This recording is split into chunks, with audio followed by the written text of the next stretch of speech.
votre avis, de ce point de vue-là, donc l'Allemagne risque d'aller dans une crise très forte, d'après ce que avec ça, avec ces coupures. Oui. Et c'est évident. Et, c'est évident. Et nous, enfin l'Europe, le reste de l'Europe, etc.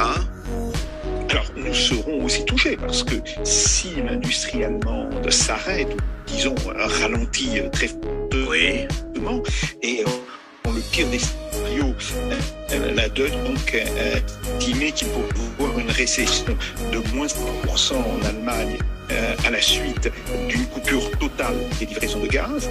Eh bien, si l'industrie allemande s'arrête, les sous-traitants de l'industrie allemande seront touchés, les clients de l'industrie allemande seront touchés, donc c'est évident conséquentes sur la France, aussi sur l'Italie, sur des pays comme la République tchèque, la Slovaquie ou la Hongrie. Ça aura des conséquences sur l'ensemble de l'Union européenne. Ça, c'est un premier point. Le deuxième point, c'est évidemment, à ce moment-là, les Allemands peuvent demander aux autres pays européens de leur donner du gaz.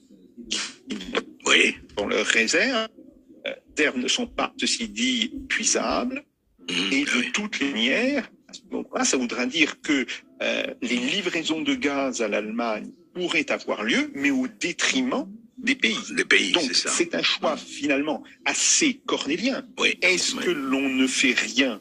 Mais si l'industrie allemande s'effondre, cela aura nécessairement des conséquences sur bien sûr, grave. Est-ce que l'on accepte de vendre l'Allemagne, mais ça aura aussi des conséquences sur la France en matière de coupure de gaz, voire de coupure d'électricité. En réalité, nous sommes devant une situation sans issue.